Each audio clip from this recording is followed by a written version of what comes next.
Okay, dear students, now we are going to discuss about free fall. Free fall motion को हमें discuss करना है. Free fall motion होता क्या है?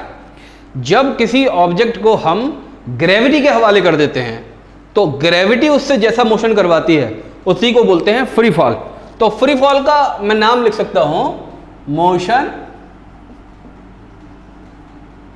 Under gravity.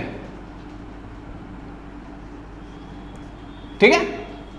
तो मोशन अंडर ग्रेविटी जो होता है वो दो टाइप का होता है. दो टाइप का किस तरीके से होता है? सपोज एक कोई ऑब्जेक्ट है, उसको आपने क्या किया, ऐसे यूं ऊपर हवा में उछाल दिया. ठीक. तो ये कुछ हाइट ट्रेवल करेगा और यहां पर जाकर इसकी वेलोसिटी कितनी हो जाएगी? 0 हो जाएगी.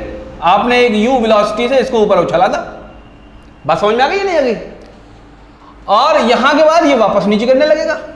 तो ये ऑब्जेक्ट जिसको आपने ऊपर वर्टिकली अपवर्ड डायरेक्शन में एक वेलोसिटी से ऊपर उछाला था, तो ऊपर जाते हुए का टाइम भी और आते हुए का टाइम भी ये किस मोशन के अंडर में आएगा? ये फ्री फॉल मोशन के अंडर में आएगा. Motion under gravity. ग्रेविटी करवा रही होगी इससे मोशन. आपकी वेलोसिटी आपने जो दी वो दी, लेकिन इससे मोशन कौन करवाएगी? फिर ग्रेविटी. एक बार जब ये आपके हाथ से निकल गया तो ये मोशन कौन सा फॉलो करेगा? ये फ्री फॉल वाला मोशन फॉलो करेगा. एक बात ये. दूसरा, एक ये भी सिचुएशन हो सकती थी. सपोज कुछ हाइट से आपने क्या किया, इस ऑब्जेक्ट को ऐसे ड्रॉप कर दिया. बात समझ में आ गई? तो ये नीचे आएगा. तो ये यहां पर भी क्या कर रहा होगा? ये फ्री फॉल कर रहा होगा. बात समझ में आई? तीसरी कंडीशन क्या हो सकती है? तीसरी कंडीशन ये हो सकती है कि इस बॉल को या ऑब्जेक्ट को आपने किसी एंगल पे फेंका, तो ये ऑब्जेक्ट ऐसे जाएगा और किसी हाइट पे पहुंचकर वापस जमीन पर आएगा. इस वाली कंडीशन को भी बेसिकली क्या बोलते हैं? फ्री फॉल बोलते हैं. लेकिन क्योंकि ये एंगल पर आपने एक फेंका था, वर्टिकली अपवर्ड नहीं फेंका था, इसलिए इसका हमने नाम दिया प्रोजेक्टाइल. क्या नाम दिया? Projectile motion. प्रोजेक्टाइल मोशन अपने आप में एक बड़ा टॉपिक है. तो फिलहाल आपके लिए हमको क्या पढ़ना है? ये दो कंडीशन पढ़नी है जिसमें सिर्फ वर्टिकल मोशन को पढ़ना है. ठीक. तो फ्री फॉल में दो मोशन आते हैं, एक आता है वर्टिकल और एक आता है प्रोजेक्टाइल मोशन. तो हमें वर्टिकल अपवर्ड और डाउनवर्ड वाला मोशन पढ़ना है. बात समझ में आ गई नहीं आ गई? तो हमें ये दो मोशन पर, इन दो एग्जाम्पल्स पर गौर करना है. इसमें 5 पॉइंट्स हैं. क्या पॉइंट्स हैं? 5 इंपॉर्टेंट पॉइंट्स हैं. अगर आप इनको याद कर लेते हैं तो कोई भी कंपटीशन का कोई भी सवाल हो, अगर वर्टिकल मोशन का न्यूमेरिकल का सवाल आ रहा है तो आप इंशाल्लाह इन सारे 5 पॉइंट्स से जरूर हल कर देंगे. ठीक. अब इन 5 पॉइंट्स को पढ़ने से पहले कुछ कन्वेंशन हम याद कर लेते हैं. हमने 10th क्लास के अंदर एक्स वाई एक्सिस पढ़ा. ठीक है. एक्स वाई एक्सिस पढ़े हमने. तो हमने पढ़ा कि राइट हैंड के डायरेक्शन जितने भी हम उनको क्या बोलते हैं? पॉजिटिव. लेफ्ट हैंड के डायरेक्शन जितने भी हैं उनको बोलते हैं नेगेटिव. अपवर्ड के डायरेक्शंस डिस्टेंस जितने भी हैं उनको बोलते हैं हम पॉजिटिव, और डाउनवर्ड के जितने भी हैं उनको बोलते हैं नेगेटिव. तो हमने बेसिकली डायरेक्शंस में पॉजिटिव और नेगेटिव पढ़े, एक्स और वाई के. यहां पर हमें मोशन पढ़ना है सिर्फ वाई एक्सिस में, अपवर्ड और डाउनवर्ड पढ़ना है. तो हम सिर्फ वाई एक्सिस को कंसीडर कर रहे हैं. ठीक. अब वाई एक्सिस को हमें कंसीडर करना है और हमें क्वांटिटीज कौन कौन सी पढ़नी है? हम किसी चीज को ऊपर उछालते हैं. बात समझ में आई? तो वो कुछ हाइट ट्रेवल करती है और फिर वो ऊपर जाने के बाद वापस नीचे आती है, तो कुछ डेप्थ ट्रेवल करती है. तो ये हाइट और डेप्थ दोनों कैसी हैं? बेसिकली दोनों डिस्प्लेसमेंट्स हैं, और डिस्प्लेसमेंट पॉजिटिव भी हो सकता है, नेगेटिव भी हो सकता है. तो पहली क्वांटिटी जो हमें पढ़नी है वो पढ़नी है डिस्प्लेसमेंट या हाइट या डेप्थ. ये पॉजिटिव भी होगी और नेगेटिव भी होगी. अगर अपवर्ड मोशन हो रहा है तो ये पॉजिटिव होगी और डाउनवर्ड मोशन हो रहा है तो ये नेगेटिव होगी. ये बात आपको याद रखनी है. हाइट और डेप्थ में बी पॉजिटिव और negative depending upon the motion. अगर चीज ऊपर जा रही है, अगर ऑब्जेक्ट ऊपर जा रहा है तो क्या ट्रेवल कर रही है वो? पॉजिटिव हाइट ट्रेवल कर रही है। अगर वो नीचे जा रही है तो क्या ट्रेवल कर रही है वो? नेगेटिव डेप्थ ट्रेवल कर रही है। बात समझ में आ गई? दूसरी चीज वेलोसिटी। ठीक, आपने एक ऑब्जेक्ट को ऊपर की तरफ उछाला तो ये वेलोसिटी कैसी है? ऊपर की तरफ। ऊपर की तरफ जाने वाली चीजों को हम क्या बोलते हैं? पॉजिटिव। तो वेलोसिटी भी पॉजिटिव होगी या नेगेटिव होगी? जब ये नीचे आ रही होगी तो वेलोसिटी कैसी हो जाएगी? डाउनवर्ड डायरेक्शन में हो जाएगी। डाउनवर्ड डायरेक्शन आप क्या बोलते हो? नेगेटिव बोलते हो। तो वेलोसिटी भी पॉजिटिव होगी, ऊपर नेगेटिव भी होगी। अगर ऊपर जा रहे होंगे तो हम वेलोसिटी पॉजिटिव बोलेंगे, और अगर नीचे आ रहा होगा ऑब्जेक्ट तो हम बोलेंगे वेलोसिटी नेगेटिव। दो बातें हो गई। तो वेलोसिटी भी पॉजिटिव भी हो सकती है, नेगेटिव भी हो सकती है। ये बातें मैं ऐसे इसलिए बता रहा हूं पहले से आपको कि पॉजिटिव और नेगेटिव का बड़ा झंझट पड़ता है। तो आप याद रखिए, ऊपर के डायरेक्शन की जो भी वेक्टर्स हैं वो पॉजिटिव, और नीचे के डायरेक्शन के जो भी वेक्टर हैं वो है नेगेटिव। अब एक थर्ड और बहुत इंपॉर्टेंट चीज, एक्सेलरेशन ड्यू टू ग्रेविटी, यानी कि जी पॉजिटिव या नेगेटिव, इसमें बड़ा चक्कर है। ठीक, आपको बता देता हूं, आप हमेशा याद रखना। देखिए ध्यान से सुनिए, ऑब्जेक्ट है, आपने इसको वर्टिकली ऊपर की तरफ अपवर्ड डायरेक्शन में u वेलोसिटी से उछाला। बात समझ में आई? जैसे ही ये थोड़ा सा ऊपर चलेगा क्या होगा भाई? इसकी वेलोसिटी u कम होना शुरू हो जाएगी या नहीं होना शुरू हो जाएगी? अगर आपने 100 मीटर पर सेकंड के हिसाब से इसको ऊपर उछाला था, 1 सेकंड बाद 9.8 इसमें से घट जाएगी। बात समझ में आई क्या? तो कितनी रह जाएगी? 90.2 रह जाएगी। बात समझ में आई? ठीक, तो जैसे जैसे ऊपर जाते हैं हम, वेलोसिटी क्या होना शुरू हो जाती है? कम होना शुरू हो जाती है, यानी डिसेलेरेशन हो रहा है, यानी डाउनवर्ड डायरेक्शन में एक्सेलरेशन हो रहा है। तो जाते टाइम जी की वैल्यू कहां रहती है? जाते टाइम जी की वैल्यू रहती है डाउनवर्ड। तो जाते टाइम ऊपर की तरफ जाते टाइम जी कैसा रहेगा? नेगेटिव। अगर मोशन ऊपर की तरफ है तो जी कैसा रहेगा? नेगेटिव रहेगा। दूसरी बात फिर सुनिए, ये पहुंच गया सबसे ऊपर, अब सबसे ऊपर से नीचे आना शुरू होगा तो यहां पर वेलोसिटी कितनी हो जाएगी? यहां पर वेलोसिटी हो जाएगी 0। अब ये बढ़ना शुरू हो जाएगी, वेलोसिटी क्या हो जाएगी? नीचे गिरते टाइम बढ़ना शुरू हो जाएगी। तो यानी एक एक्सेलरेशन नीचे की तरफ लग रहा है। वो एक्सेलरेशन क्या है? वो basically acceleration due to gravity है। तो यानी आते टाइम भी जी कैसा रहता है? डाउनवर्ड रहता है। तो दोनों ही केस में, जाते टाइम भी और आते टाइम भी, जी कैसा लिखना है आपको? नेगेटिव लिखना है। This is the important point. जी को आप हमेशा नेगेटिव लिखिए वर्टिकल मोशन में, आपका न्यूमेरिकल कभी गलत नहीं होगा। हाइट और डेप्थ जाते टाइम पॉजिटिव, आते टाइम नेगेटिव। ऊपर जाते टाइम पॉजिटिव, नीचे आते टाइम नेगेटिव। वेलोसिटी ऊपर की तरफ है तो पॉजिटिव, नीचे की तरफ है तो नेगेटिव। जी की वैल्यू ऊपर हो चाहे नीचे हो, जी की वैल्यू कैसे रखिए? नेगेटिव रखिए। क्योंकि जैसे ही आप किसी ऑब्जेक्ट को छोड़ देते हैं, हमेशा अर्थ ना भी जोड़ें तो भी फोर्स डाउनवर्ड डायरेक्शन में लगाती है, और एक्सेलरेशन हमेशा फोर्स के डायरेक्शन में होता है। एक्सेलरेशन किस डायरेक्शन में होता है? हमेशा फोर्स के डायरेक्शन में। कैसे पता लगता है भाई? F is equal to mass into acceleration. तो जिस डायरेक्शन में फोर्स होगी उसी डायरेक्शन में एक्सेलरेशन होगा। इसी को जब हम कन्वर्ट करते हैं वेट के फॉर्मूले में, तो वेट किसके बराबर होता है? Weight is equal to mass into acceleration due to gravity. Weight किस डायरेक्शन में होता है? किसी भी इंसान का वेट डाउनवर्ड डायरेक्शन में होता है। क्यों डाउनवर्ड डायरेक्शन में होता है? क्योंकि जी डाउनवर्ड डायरेक्शन में होती है। दोनों वेक्टर हैं, वेट भी वेक्टर है और जी भी वेक्टर है। क्योंकि ये दोनों वेक्टर्स हैं, एक सेकंड रुकिए, क्योंकि ये दोनों वेक्टर्स हैं इसीलिए इन दोनों का डायरेक्शन सेम होगा, मास स्केलर है। This is one thing. तो जी की जो वैल्यू, जी का जो डायरेक्शन है वो आपको हमेशा नेगेटिव रखना है। अब हम इन 5 पॉइंट्स को डिस्कस कर लेते हैं। ये 5 पॉइंट्स क्या कहते हैं? ठीक है, तो इसके लिए हम क्या करते हैं कि इसको रब कर लेते हैं। ये बात आपको याद रखनी है कि कौन सी क्वांटिटी पॉजिटिव लेनी है और कौन सी क्वांटिटी नेगेटिव लेनी है। ओके,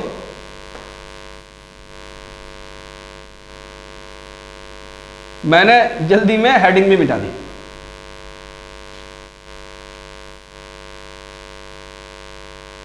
ठीक, हम क्या पढ़ रहे हैं? हम पढ़ रहे हैं मोशन अंडर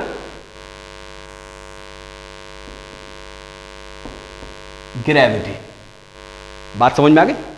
ठीक, अब 5 पॉइंट्स क्या हैं? नंबर 1, एक ऑब्जेक्ट था, उसको आपने ऊपर की तरफ u वेलोसिटी से उछाला। बात समझ में आई? ये ऊपर जाएगा और यहां कहीं पर जाके इसकी वेलोसिटी 0 हो जाएगी और फिर ये उसी रास्ते पर वापस आएगा। याद रखिए, ये 2 रास्ते मैंने बनाए जरूर हैं, लेकिन बेसिकली ये एक ही रास्ता है।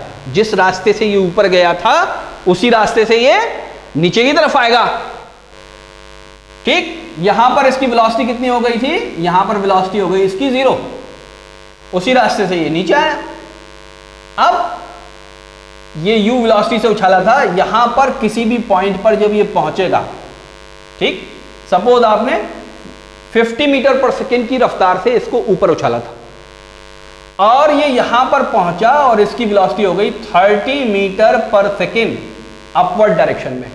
ये यहां से मैक्सिमम हाइट वाले पॉइंट पे पहुंचेगा। वहां से पहुंचने के बाद जब ये दोबारा यहां पर नीचे आएगा ना, उसी पॉइंट पर जब ये आएगा तो यहां पर भी इसकी वेलोसिटी 30 मीटर पर सेकेंड होगी। फर्क सिर्फ इतना होगा कि नीचे से ऊपर जब ये जाते टाइम की जो वेलोसिटी होगी ये अपवर्ड डायरेक्शन में होगी और आते टाइम की वेलोसिटी कैसे होगी? डाउनवर्ड डायरेक्शन में होगी। तो जाते टाइम की वेलोसिटी पॉजिटिव और आते टाइम की वेलोसिटी नेगेटिव। तो ये 2 वेलोसिटी पॉजिटिव नेगेटिव जरूर होंगी, लेकिन इनका मैग्नीट्यूड कैसा होगा? बिल्कुल सेम होगा। बात समझ में आ गई? Same position. तो सेम पोजीशन की वेलोसिटी कैसी होती है? बराबर होती है, बस डायरेक्शन अलग होता है। दूसरी बात, जाते टाइम में इसको कुछ टाइम लगेगा यहां से यहां तक। तो सपोज वो t जाते में लगा 2 सेकंड, तो आते टाइम में भी इसको 2 सेकंड ही लगेगा।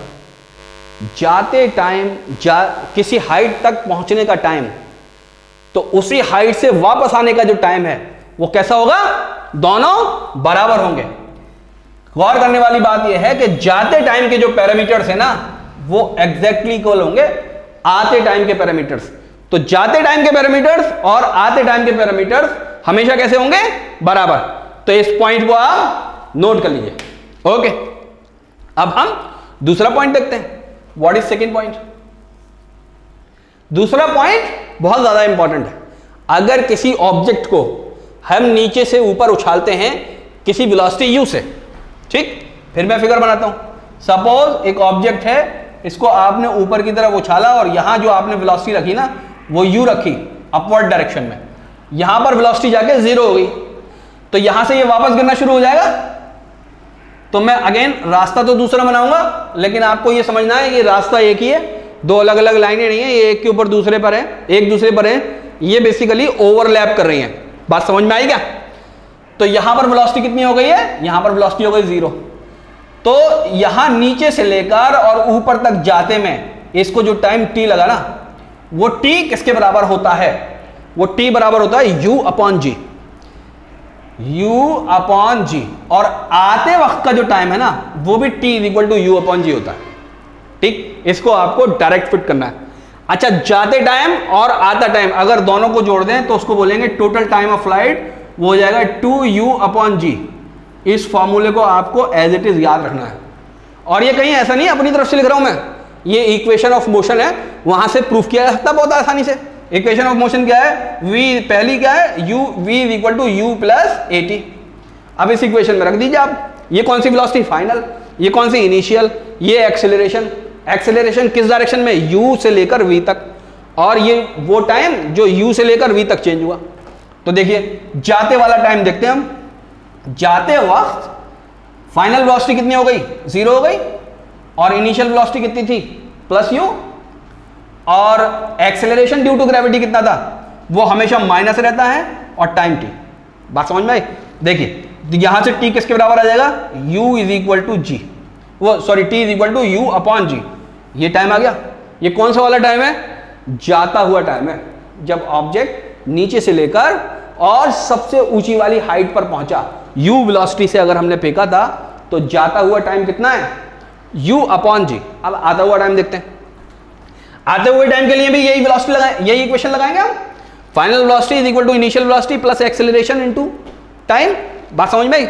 तो आते हुए के देखते हैं। आते हुए के लिए देखिए इनिशियल वेलोसिटी कितनी है, 0, और फाइनल वेलोसिटी कितनी हो जाएगी, फाइनल वेलोसिटी u ही हो जाएगी, लेकिन डाउनवर्ड डायरेक्शन में होगी। तो फाइनल वेलोसिटी लिखेंगे, अब इसको मॉडिफाई करके लिखेंगे, final velocity is minus you, initial velocity कितनी है, 0 आते हुए टाइम के लिए।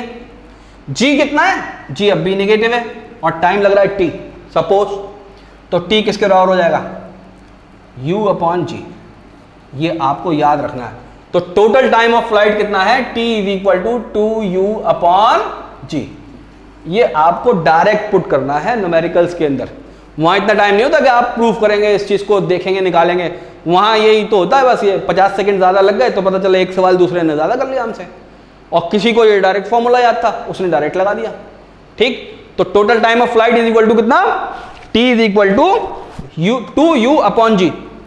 अच्छा, g का जो मैग्नीट्यूड है ना, सपोज 10 दे दिया, 10 मीटर पर सेकेंड स्क्वायर दे दिया पेपर में, और आपसे कहा कि u की वैल्यू 10 मीटर पर सेकेंड है, तो टोटल टाइम ऑफ फ्लाइट निकालो। तो टोटल टाइम ऑफ फ्लाइट किसके बराबर हो जाएगा, 2 into 10 upon 10 is equal to 2 second. बात समझ में आ गई क्या? अगर हमने 10 मीटर पर सेकेंड की रफ्तार से किसी ऑब्जेक्ट को वर्टिकली अपवर्ड डायरेक्शन में फेंका, तो कितने सेकंड बाद लपकोगे उसे, 2 सेकंड बाद लपकेंगे। ये आ गया टाइम। ठीक, अगर u की वैल्यू 20 हो गई तो t किसके बराबर हो जाएगा, 2 into 20 upon 10 is equal to किसके बराबर आ गया, 4 सेकंड। अगर 20 मीटर पर सेकंड की रफ्तार से किसी चीज को फेंका ऊपर, तो कितने सेकंड बाद लपकोगे उसको, 4 सेकंड बाद लपकोगे। Time of flight, basically time of flight is directly proportional to u है, ये भी याद रखना है। ठीक है, ये वाली चीज, अगर किसी ऑब्जेक्ट को u वेलोसिटी से फेंका है और अगर उसको दुगना कर दें तो टाइम ऑफ फ्लाइट कितना हो जाएगा, वो भी दुगना हो जाएगा। ठीक, ये दूसरा पॉइंट है, इसको याद रखना। अब हम तीसरा पॉइंट करते हैं। तीसरा पॉइंट क्या भाई, तीसरा पॉइंट यहां लिख लेता हूं मैं। ठीक, अगर कोई ऑब्जेक्ट है, उसको u वेलोसिटी से फेंका हमने, यहां पर वेलोसिटी कैसी लगाई, u किस डायरेक्शन में, अपवर्ड डायरेक्शन में, यानी पॉजिटिव वेलोसिटी से हमने फेंका उसको, और वो एक हाइट पर पहुंचा, और वहां से फिर ये वापस आएगा उसी रास्ते पर। और ये जो हाइट है, ये हाइट जहां से ये नीचे से ऊपर पहुंचा है, ये मैक्सिमम हाइट है, क्योंकि यहां पर वेलोसिटी कितनी हो गई है, वेलोसिटी हो गई है 0। बात समझ में आई? तो ये मैक्सिमम हाइट कितनी in terms of u, direct लिखनी है हमें, H max is equal to u square upon 2g। बात समझ में आ गई कि नहीं? इसको हमें डायरेक्ट लगाना है। निकाली कैसे, ये भी अपनी तरफ से नहीं लिखी, इक्वेशन, थर्ड इक्वेशन लगा दी, v square is equal to u square plus 2as। बात समझ में आ गई? ये फाइनल वेलोसिटी, तो नीचे से ऊपर तक जाते में लगा लेते हैं हम। ये फाइनल वेलोसिटी 0, ऊपर वेलोसिटी से हमने फेंका था प्लस u से, तो ये यू स्क्वायर लिखेंगे हम, और 2 और g हमेशा नेगेटिव होता है, तो ये साइन नेगेटिव हो जाएगा। नीचे से ऊपर जा रही है चीज, तो प्लस एच मैक्स हो जाएगा। एच मैक्स किसके बराबर आ गया, एच मैक्स बराबर आ गया यू स्क्वायर माइनस का अपॉन माइनस का 2g, माइनस माइनस कैंसिल हो गया, तो एच मैक्स किसके बराबर आ गया, एच मैक्स बराबर आ गया यू स्क्वायर अपॉन 2g। ये हमें डायरेक्ट लगाना है। हाइट एच क्या चीज है, एच वो हाइट है, एच वो मैक्सिमम हाइट है जहां पर अगर किसी ऑब्जेक्ट को वर्टिकली अपवर्ड डायरेक्शन में u वेलोसिटी से हम फेंक देंगे, तो जिस जगह से फेंका था उस जगह से एच मैक्स तक पहुंच जाएगी वो। बात समझ में आ गई नहीं आ गई? कभी कभी हम बिल्डिंग पे खड़े होकर फेंकते हैं, तो बिल्डिंग की हाइट भी जुड़ेगी फिर इसके अंदर, अगर ग्राउंड से लेंगे हम तो। ठीक, ये इंपॉर्टेंट पॉइंट है, इसको नोट कर लिया। अब हम चौथा पॉइंट देखते हैं, ठीक है। आई होप समझ में आ रहा होगा। इसको मिटा देते हैं, इस वाले को भी, सेकंड पॉइंट को भी मिटा दे रहे हैं।